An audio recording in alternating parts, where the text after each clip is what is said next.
Hey everybody, Alex Kozora, SteelersDepot.com, back for another video to talk about a very busy Friday and Thursday night for the Pittsburgh Steelers and Kevin Clover. And thank goodness for that, because we're all stuck inside and not a whole lot else for us to talk about right now. So the Steelers have made 3 moves since Thursday night. They have signed Stefan Wisniewski, former Eagles and Chiefs guard, a local product, and as I said in the podcast, if you listen to it on Friday, this one in hindsight is really no surprise. Wisniewski, literally from Pittsburgh, went to Central Catholic, attended Penn State. Steelers brought him in for a visit back in 2016. He was coming off a deal in Jacksonville. Didn't sign with Pittsburgh, obviously. Went to Philadelphia, was with Kansas City last year. Started Week 16, Week 17, and for the playoff run, including the Super Bowl. So necessary, quality, competent. I view it as depth.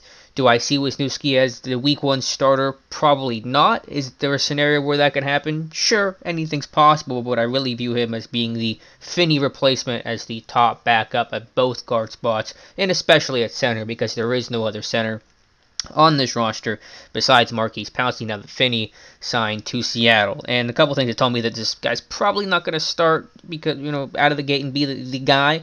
The contract, 2 years, $2.85 million, not exactly starter, 16-game season type money. This is a guy that is 31. His tape is okay. It's not great. Don't let anyone fool you that this is an upgrade over Finney or some sort of great long-term option. It's not. Doesn't mean it's a bad signing. It's a good, again, necessary sign. Don't get it twisted, but he's probably not going to be that long-term guy.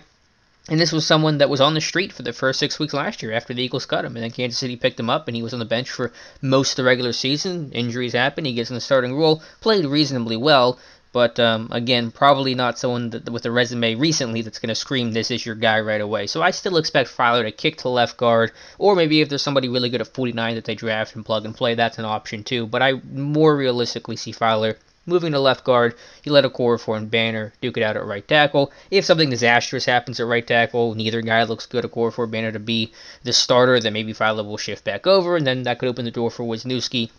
But generally, I want Wisniewski on the bench as quality depth, and then especially if Pouncey would ever get hurt in game or whatever, you wouldn't have to then shift Wisniewski from left guard to center, and then move Filer probably from right tackle to left guard, and then you're shifting in game. Guys haven't gotten work during the week on that. It's just kind of more of a mess. So I think an ideal scenario, and I think the more likely scenario, is that Filer will still kick to left guard, Wisniewski top backup, and this does not affect the Steelers draft plans at all. Very common for this team to sign a veteran depth piece and then go out there and draft the position too. I think that last year's a great example of that, where their big 3 free agency signings were Steven Nelson, Mark Barron, and Dante Moncrief, and then in the draft they went with Devin Bush, Deontay Johnson, and Justin Lane. So they're addressing all the 3 positions in free agency and the draft off the top. So this does not stop them from drafting someone as a more long-term option, but it does give you, again, necessary quality interior depth and a pretty known guy, Wisniewski. 103 career starts in the regular season. All right, so that was the news of Thursday night. Then Friday, it just went bonkers in a hurry. Eric Ebron, big signing, probably going to be the headliner of this free agency class for Pittsburgh, coming in on a 2-year, $12 million deal. And I'll admit it, I did not think Ebron was going to be in play. I thought the money would be a little bit too high. There was injury concerns. There were some drop concerns. I just didn't see the market there. I thought the market would be too hot overall because the tight end group was going to be scarce. Hunter Henry gets franchise tag. Hooper gets $11 million per year.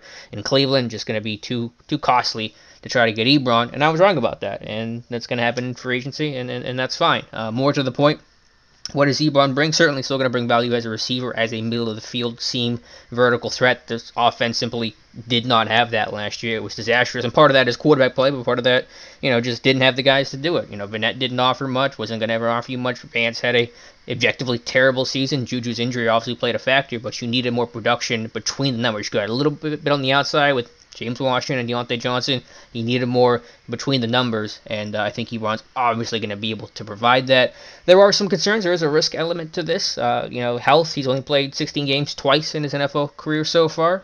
Drops are going to be an issue. I don't know if it's maybe a little overstated in terms of how often he drops passes, and you can probably live with that more with the tight end than other positions. And traded for Vance, and Vance has had drop issues too throughout his career, so nothing brand new there. But knowing that the tight end free agent market was Ebron or really nothing else, and the tight end class is not not particularly strong.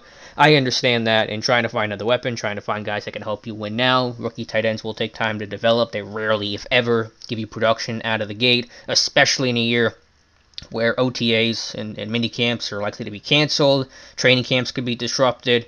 Really going to be tough for any sort of rookie across the board to provide an impact right away because they're going to be just so behind the 8 ball. So I get that. My one critique, and people yell at me for it because you say anything negative and people get mad, is this going to cause a team to ignore making that long-term investment in the position? And I get it. Ebron's only 26, and I've gotten that a million times. He's only 26, 2-year deal. It's a long-term option maybe, and I hope that he is. But we said the same about Ladarius Green, who was 26. Vance McDonald was 27 whenever he got traded from San Francisco. And, Green out the door as quickly as he came. McDonald, a decent trade, a good trade overall, not regretting the deal, but a guy that pretty quickly said, okay, well, who else do you have? And you trade for Fournette last year, and you're just constantly going through all these tight ends, this big churn. Now you add Ebron to the mix.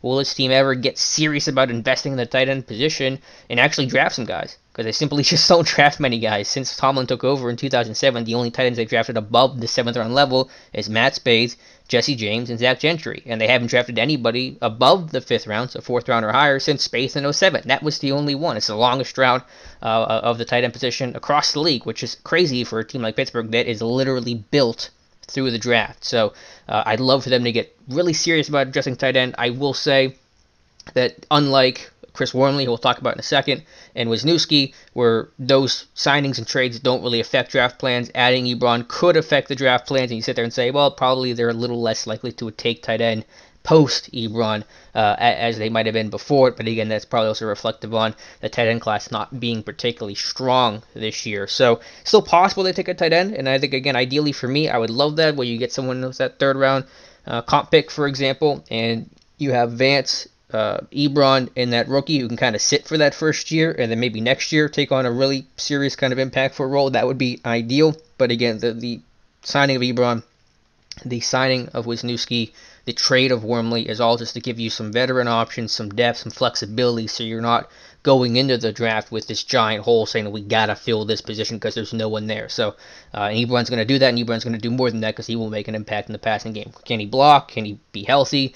Well, how bad will the drops hurt you? Those are all going to be concerns with Eric Ebron, but I get the signing, and there certainly will be a positive impact with bringing him in. Then finally, the Steelers came out of left field, just like Derek Watt signing, and trading for Chris Wormley. First of all, just trading with Baltimore, trading an AFC opponent is rare. It has happened before. You traded for Justin Gilbert with Cleveland, but that was a training camp thing where they were going to cut him, and traded him for a 7th round pick for peanuts basically. But Wormley's a competent player, so to just see that AFC North trade is surprising to say the least. New regime, that's an Ozzie Newsome pick, I believe, with Wormley, and now I think Eric DeCosta is the GM in Baltimore and taking over, so maybe didn't have that attachment that the old regime had. So the question about who is Chris Wormley, what is his role going to be? I view him as basically just a classic 5-tech. 6'5", 300 pounds, 34-inch arms. Just that profile alone, and looking at his tape, he is a classic 5-tech in the way that the old school 3-4 defense kind of had. Is he a nose tackle? Not from what I've seen. Not based on his height, his overall profile, the way that he was used in Baltimore. He's very much used as a 3-tech or a 5-tech. Never really played 1-tech or over center. Could he be used there in a pinch? Sure, because his run defense is strong. You are getting a very quality run stopper and stuffer with Chris Wormley. You're not going to get a whole lot beyond that. He's not going to be an impactful pass rusher. He's not a great athlete. He's not Javon Hargrave. He's not Cam Hayward. He's not Stephon Tuitt. But he is a very solid, consistent, low ceiling but high floor type of player Chris Wormley is. So you got really good defensive end depth behind Hayward and Tuitt with Alualu, Bugs, who I'm excited about in year 2, and then you the addition of Wormley, who's a very, I think, known, consistent, you know what you're going to get from him type player with good effort, power, bull rush type guy, holds the point of attack well, definitely going to play well against the run, gives good chase and effort to the football, which is really critical for Pittsburgh, which just don't expect a ton as a pass rusher, don't really expect anything as a pass rusher. He will get his hand in throwing lanes. He's deflected 7 passes the last 2 years, and that's important for Pittsburgh as well. So a lot of length, a lot of size, a lot of strength. Do I see a nose tackle, though? Probably not. I mean, again, in a pinch, in mid-game, someone goes down, sure, he could probably do that and fill in if need be, and we'll see what the team's plans are. I'm not going to guarantee anything right now, but certainly I think you could still draft a nose tackle. Hopefully that kind of makes McCullers pretty expendable. We'll see, but I certainly the trade of Wormley will not prevent them from wanting to address nose tackle should the opportunity present itself, let's say in the 4th round of the draft. In terms of the compensation, Steelers trade a 2021, so next year, 2021 5th round pick, and also in return they get a 2021 7th round pick, in addition to Chris Wormley. Wormley's in the last year of his rookie deal. He's going to be owed about $2 million this year, so there is a risk. Is he a 1-year kind of guy? Hopefully not. Potentially, you say, you resign him after the season. Tyson Alulu is gone because he's getting up there in age. He's well into his 30s at this point, and that's kind of the transition. So that is possible where he could have a really expanded role next year, as in 2021, should he be retained. But there is a risk there, and obviously you just went through a season now with Nick Vannett. You traded a 5th round pick for mid-season. That seems likely gone. I mean, we'll see. Maybe someone listening back to this a week from now will yell at me for saying Vannett's gone when he gets re-signed, but certainly does not seem likely he's returning at this point. So your 5th round pick kind of feels wasted, and hopefully that does not happen again with Chris Wormley should he go somewhere else, and this time next year resign with another team, and the Steelers are out the player and out the draft pick as well. But solid run defender, no question about that. So I think he'll be an addition in that sense. How much will he play is a good question. Again, trying to figure out roles and stuff. We got a lot of players there with Alulu and Bugs, and obviously Hayward and Tuitt are going to play 80% of the time. So we'll see exactly how they want to use him. But I think again, the nose tackle market, the defensive line market was poor. Guys were, in the sense of a lot of guys were off the market. There really wasn't a whole lot left. So I think they're just trying to find someone that can just, again, give you some options, give you some flexibility, a more known,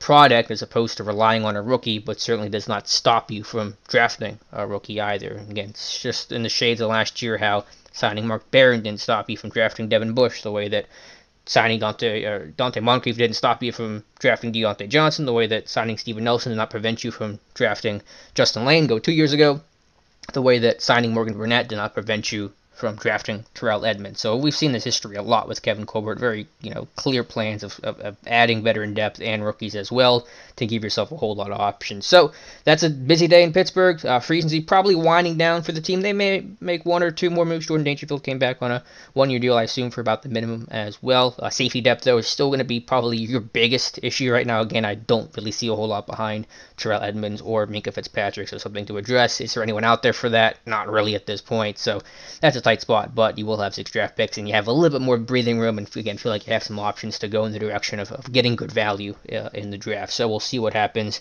and keep you posted on any other moves this team makes. Let me know your comments, or your thoughts in the comments below about these additions of Wisniewski, Ebron, and the trade for Chris Wormley. And as always, thank you guys so much for listening, and we'll talk to you soon.